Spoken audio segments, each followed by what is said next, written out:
Welcome to This Sacred Life in the Divine Feminine Spotlight. I'm Shann, founder of TransformationGoddess.com. The intention of this podcast is to share transformational conversations with women who have learned to walk in beauty with the strength, courage, and pleasure of claiming their voices and their feminine sovereignty. Today, it's my honor to introduce you to Sophie Gregoire. Sophie is a writer, author, channel, reader, transformation coach, and sensuality guide. She helps others realign with their soul self and coaches women on the Priestess Path. Welcome, Sophie. It's a pleasure to have you here. Hi, Shann. Thank you so much for having me today and for this beautiful introduction. Oh, it's my pleasure. I have been following you for a while on Facebook. Honestly, I don't know how I found you, but you have been sharing these updates on a regular basis that every one of them speaks to me, which is why I reached out. I thought I really would like Sophie to come in and talk with us more about the work that you're doing, about the channeling that you're doing. Today, I invite you to begin by sharing a significant life-altering transformation that you might feel called to share with those who are listening in. Okay, thank you, Shann. Thank you for saying this about the updates and this work I'm doing. It's very interesting because I never knew I would actually do that, but a few years ago, it just started to flow very beautifully. And I just realized maybe what I'm feeling within and what I'm feeling for me is actually bigger than just my own self or my, close situations. And in time, I actually saw people were resonating with that, and we're all like together in this type of oneness energy, and all those planetary shifts, and even just the energy of this ascension wave. So it was like a beautiful discovery for me too, to start doing those updates. Yeah, life altering transformations. So the one I feel really called to share now is my transition from, I would say, a very typical French Parisian life, working as a corporate in strategy consulting positions a few years ago. And just knowing, I always knew, like from a very young age, from when I was little, that I had something to do for others, and I had a purpose, and I always felt very mystical, very sensitive, very oracle type of woman. But obviously, I didn't know how to put this in practice. And my background was sort of very traditional and business world or physician world, so very, yes, again, traditional and French, very typical type of experiences. And I found one day, like, just trying to quit this job, as well as many of the things that were forming my daily situations, and to travel to Cambodia, where I helped an NGO for a few months. And this experience was really life altering, because when I came back, everything was changed. It's like when you go into a new timeline and you discover an authentic piece of you, you discover what you're actually able to offer to others, what you're able to live and experience, and you reach a new level of true self and freedom and all that. So when then you come back to your traditional space, the lack of alignment became significant. And so I just felt called to start really making changes. I never went back to corporate. I started to write on Rebel Society and F1 Journal and publication like this one, or even social medias. And from that moment, which was now 5 years ago, I just kept very committed to changing life in a very embodied manner. Okay, so I don't want this, I want that, but to be really honest, my life is healed very much what I don't want. So I just kept seeing the truth about things and trying to make decisions and moves and commitment to go to something else. Does that make sense? Oh, right. And what a incredible story and transformation. Yeah. That was really deep. And I just discovered too that sometimes because I went 5 months, that's first time. I went to Cambodia a couple of times again after, and stayed there, I think, for 2 years in total. But this first trip and everything was, interesting. Like, the work was very different because I was helping in nonprofit. Then also relationships were very significant. Like everything was key. And I just realized that sometimes you change your life in a few months. Like you have an experience and then you're never the same. Like it felt very mystical, to I me, bet. very, you know what I mean? Like very deep, very transforming, profound. Yes, yes. It touches all levels because, again, so the professional piece, this is also where I started to write, because I was moving like a lot of energy, a lot of thoughts and emotions about work and relationships, because at some point I was sort of falling in love with someone in a way that was totally unplanned, because I was also in another relationship.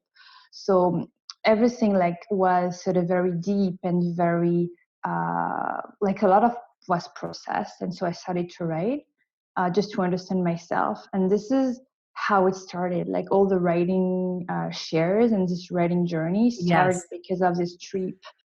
So yes, it was really important, deeply. And then of course many other things happened, but this was like the big catalyst, this trip. And now you've helped me remember how I found you. I found you on Rebel Society. That's exactly where I found you. Ah, When you were yeah. writing there. Yes, absolutely.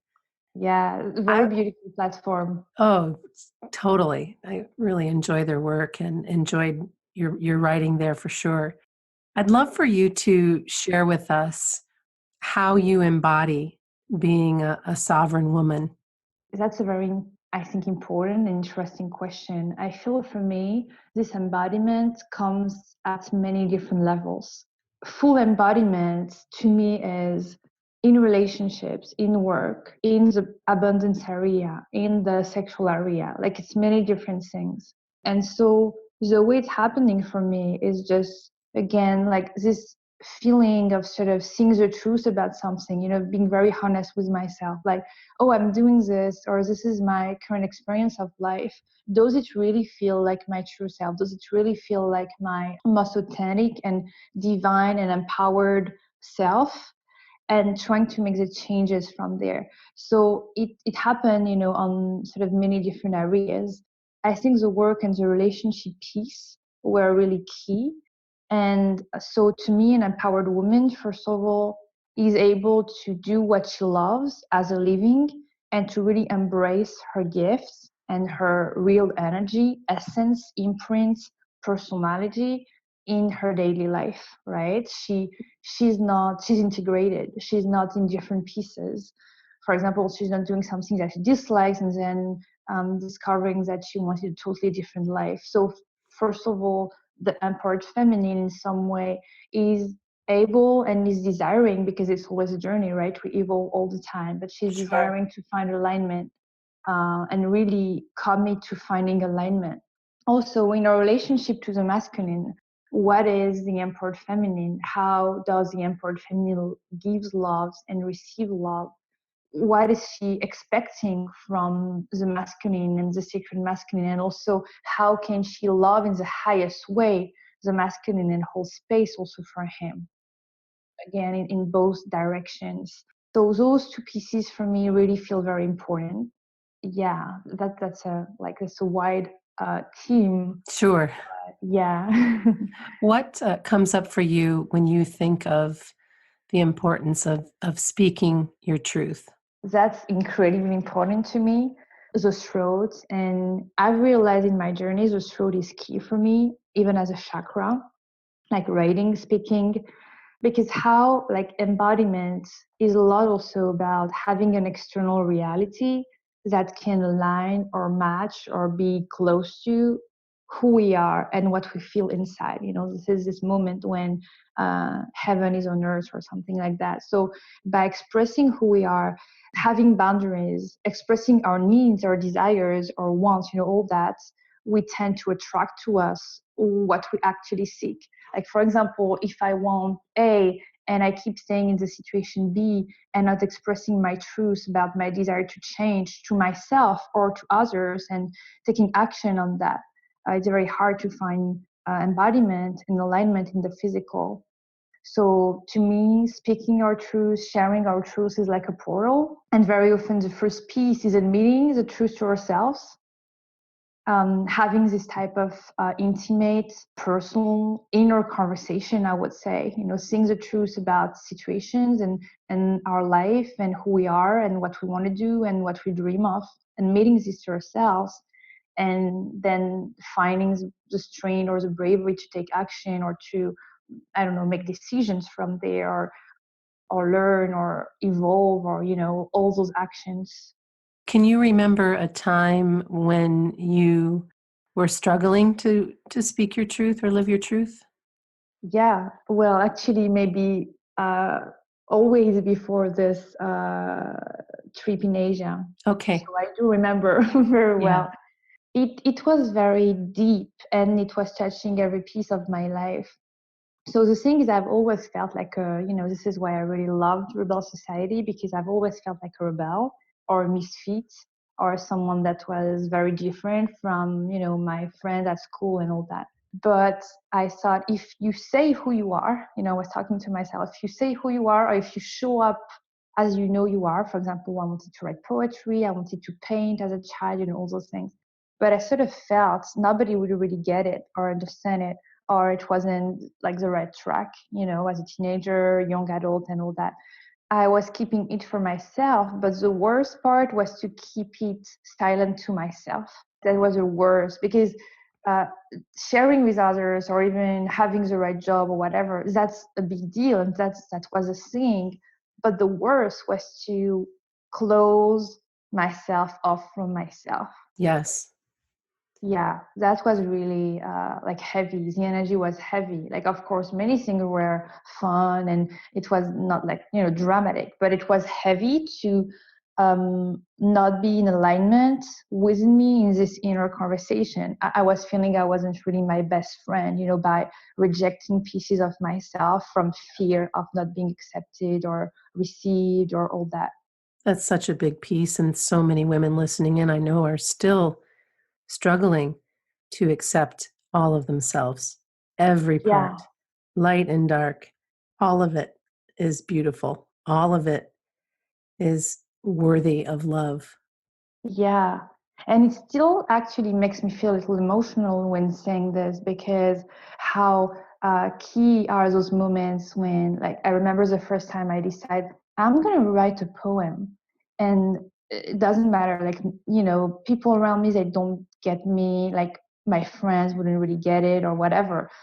But I decided this is an act of self-love.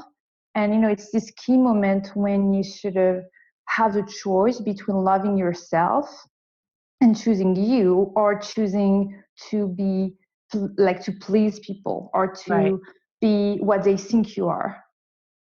Or the imposter, who they want you to Exactly. be. And then you show them who you really are and they get very confused.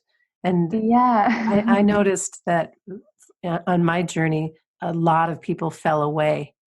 The more I stepped into my own, the more I became a sovereign goddess, the more I repelled a certain group of people, but then I also attracted a brand new group of people as well. And so, as difficult as it was in the beginning of the transition, I can now see that is exactly what was meant to be. Yeah, I really resonate with that. And it happened for me sort of in a very flowing way, meaning at the beginning it was scary.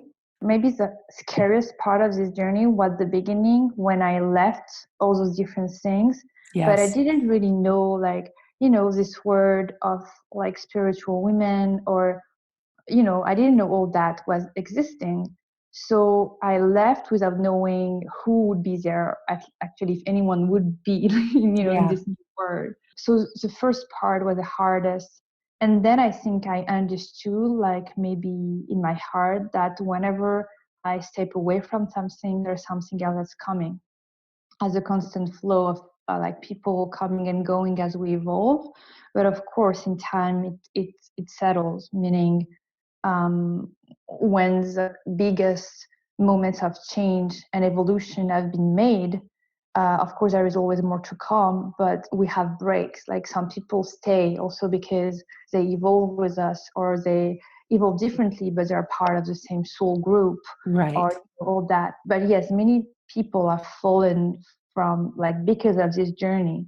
Yeah, that was not easy, to be honest. No, I remember being told many times that I was too deep. Too deep, too Yeah, introspective, too serious in that depth, and wanting to dive deeper and deeper and deeper. And now I can find yeah, humor in that, because I understand it. It's just a part of growth, a part of soul growth, and a part of understanding that attachment can be really painful sometimes, and it can also be the most liberating thing ever when you learn to let go. yeah, yeah, exactly. It's interesting you're saying about the depths, because it was the same thing that I was being told. Like, you're too introspective, or you're asking yourself too many questions. Mhm. You're always, because even as a child, I was very often speaking about truth. I'm looking for the truth, things like that. And people were like, maybe it's not necessary, Yeah, yeah. Or And then, why are you so curious?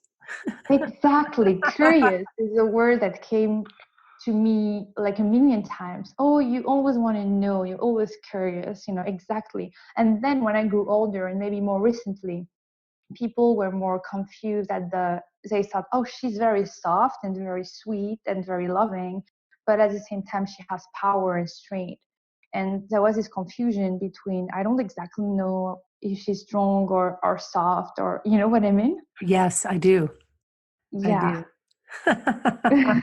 It's fun.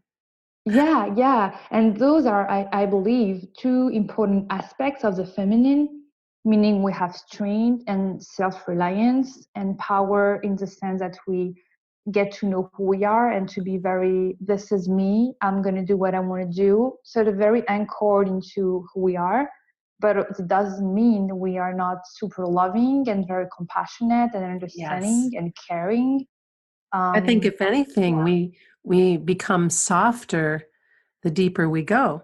The more, yeah. because we become more loving, our hearts become overflowing from a place of great and crushing beauty. Yeah, I love this. It really Mhm. resonates. It really resonates. And that it's also finding this strain and this solidity within that allows us to, I believe, maybe surrender more, maybe be Yeah, more open and more flowing, because we know we're safe from the within always, right? right. Tell me about some of your favorite daily sacred practices.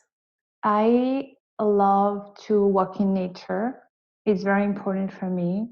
So it's not very complex or anything like that, but it really allows me to, I don't know, feel the trees and feel something that's bigger than us, even when it's raining or anything. I like that because I feel being a part of something bigger. And also, it releases or moves energy out of my body, like movement and all that. I realize I need a lot of movement to be in a sort of flow. I cannot be static a lot, so I like this type of movement. I journal a lot. This is maybe the most important. I like to have this inner conversation with myself to make sure that at least within me, I sort of know what's going on, and I'm in a total space of safety and intimacy and vulnerability and non-judgment. So if I'm going through something tough, like in any area, especially maybe relationships are the area where I move the most energy, I learn the most and I grow the most and all that. So I tend to keep this intimacy with myself by journaling with a computer or with a notebook or whatever, and really sharing with myself the way I feel. Maybe what I could do differently, or how this or that person makes me feel, and all that. Really trying to understand and keep this strong bond within me. And the last practice I feel called to talk about, because it's happening a lot right now, and I'm starting to really share more about this. I love to have, not daily, but maybe 2 or 3 times in a week, Yoni egg practice. Mm, This is really like it helped in the past years, but I wasn't really comfortable with talking about it, honestly. sure. Uh, and then all of a sudden, it helped me so much that I felt called to talk about it, and it's helping me reconnect with my sexual parts and feeling the sovereignty there too. Um, Instead of seeing this as a place where you receive the masculine or you connect with external, being more in an intimate connection with the self. Like, is it the right time to use the egg? What is the crystal we're using? Why? What is the intention? Am I ready for it? You know what I mean? Always Yes. having this inner conversation going on also at that level. Yeah, it's really like a practice of reconnection, I feel, and also sexual sovereignty, as if I was reclaiming also the space also from past relationships that maybe like nothing like happened really to me on this area, but more reclaiming the space Oh, as my sure. own, or as a space that I sort of open when I want to or not, when it feels aligned to me on all levels. Thank you for sharing. I know that a number of our listeners are probably like, what? What is a yoni egg practice? And then Yeah. others are like, yeah, I do that all the time. Or if you'd like to just speak shortly about exactly what that practice is for our listeners who don't know. Okay, so Yoni eggs are, I would say, small crystals with a form like the shape of an egg. There are different size, but it's like a reasonable size that you insert in the yoni or vagina if you prefer. And it has different like purposes. First of all, like there is a physical benefit with strengthening the pelvic floor and so many physical things that are not the ones I actually really pursue by doing so. So I'm less sort of comfortable with expressing that.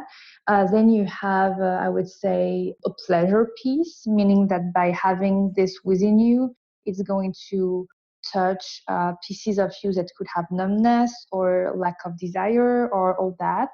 And also, of course, the practice is intimate with yourself, so it sort of reopens your body to what could happen, what could come, and to this energy of bliss and connecting with you on the sexual level too.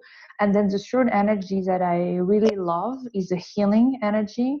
For example, you can have an obsidian egg and decide that you are going to use it to cleanse yourself from past lovers or from a traumatic experience. And you can just see it as a tool for you on your sacred journey to reclaim sovereignty over this space or to give love to a space that maybe you didn't know how to connect with before, like really having a sort of sacred Beautiful. relationship with it. Oh, thank you. Thank Thank you. you. In your weekly update for June, you said that a major cleansing has happened recently and that we're now carried to a real moment of physical blessings and opportunities, and that June is about to bring much awaited physical change. I'd love for you to speak more about that. Okay. So I have this really strong impression and deep feeling that the start of the year has been very intense and fast moving energetically. Like a lot has happened within ourselves, but it doesn't mean always that major changes were actually landing. And I have felt this within me, also with clients and people I sort of support, this awareness growing in time. And the more we can be aware within ourselves of what we want, what we do, what we want to give our energy to, the more the physical is responding to us in that way, and the external is sort of manifesting that.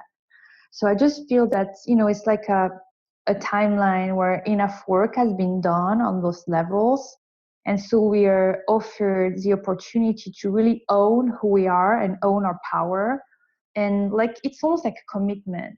It's flowing to us, but it's also a real, okay, so I'm this, I want to do that. I want to really put my energy into this new sort of timeline I picture for myself. So I'm going to keep going that way.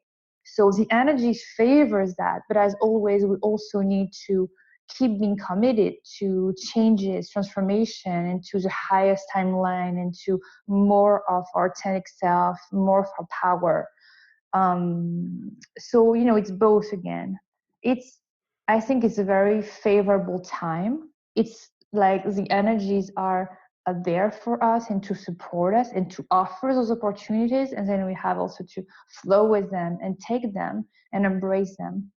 Sounds like this is a perfect time for us to drop in and get really, really clear about what it is we want.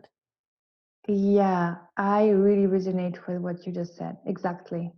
Well, your updates are always, maybe I'm part of your soul group because they're always spot on for me.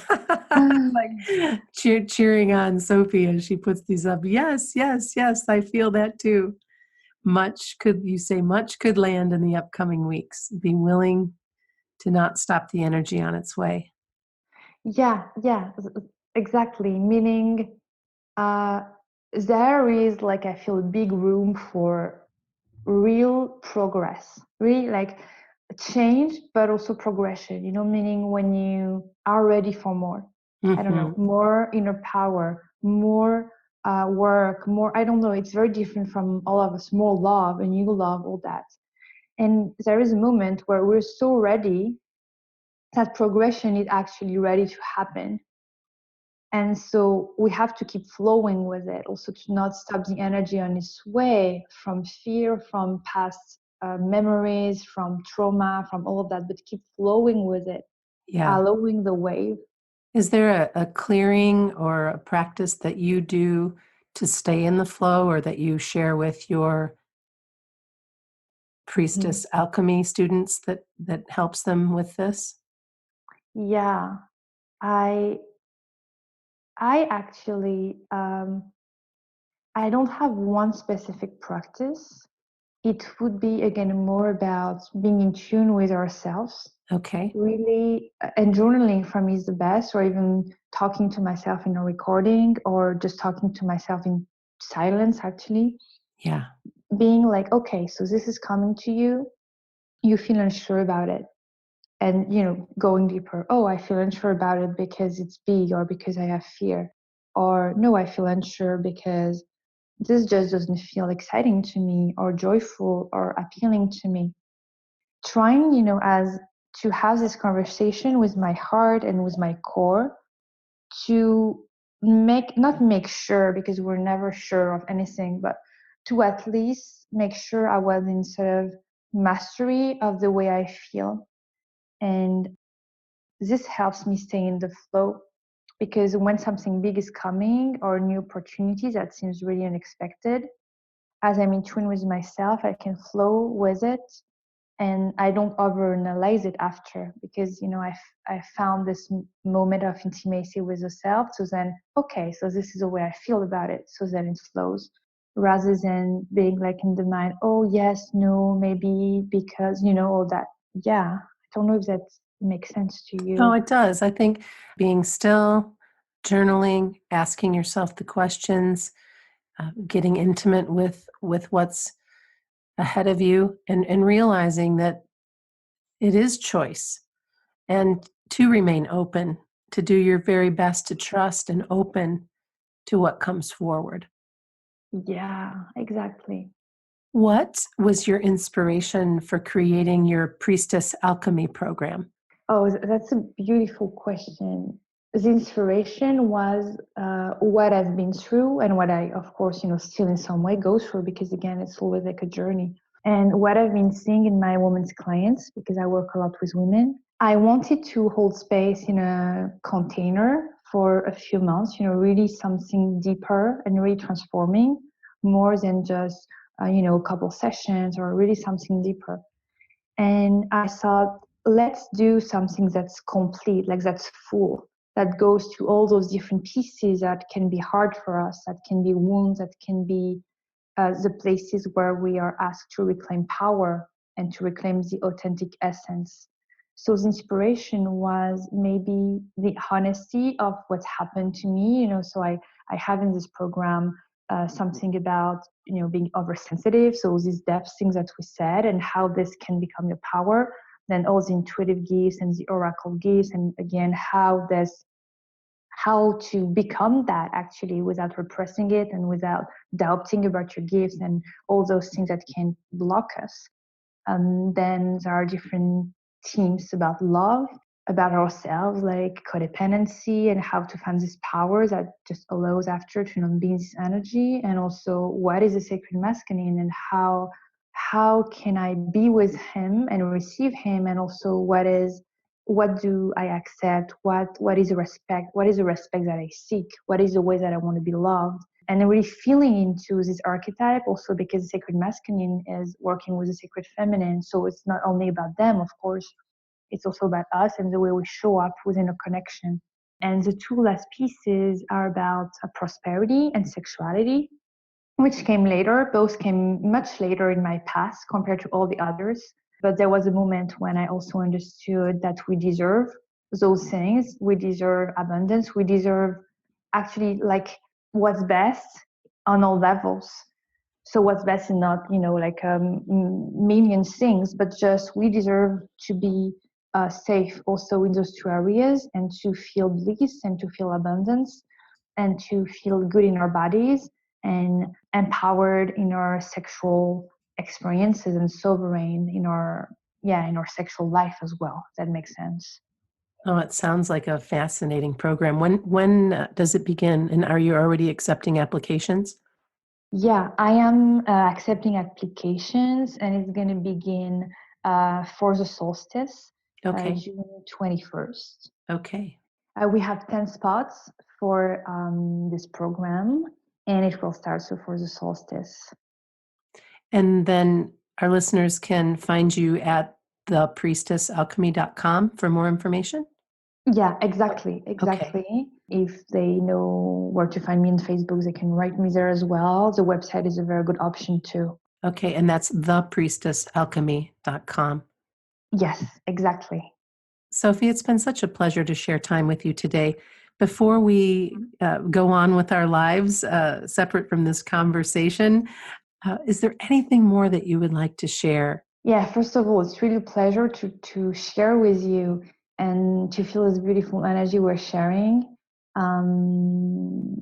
And yeah, maybe just always trusting ourselves and trusting that we can actually move through those changes that we know that we want to make. I just feel that trusting and having faith as being a real help for me on my path.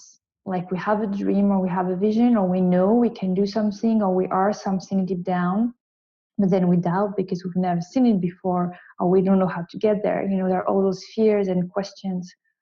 But being in this energy of I am supported. If this is my path, I will be able to, or something will show up. I'll be supported in some way. Those energies of trust and faith are very, very helpful. And just like a share to everyone that's listening, trying to connect with those beautiful energies as much as we can. Thank you. That's so beautiful. Thank you, Shann. That was Sophie Gregoire, writer, author, channel, reader, transformation coach, and sensuality guide. You can learn more about Sophie's Priestess Alchemy program at thepriestessalchemy.com. Thanks for listening to This Sacred Life and the Divine Feminine Spotlight. Visit transformationgoddess.com to claim our album of guided relaxations for women who do too much. And while you're there, check out our latest articles, book reviews, and resources for your goddess journey.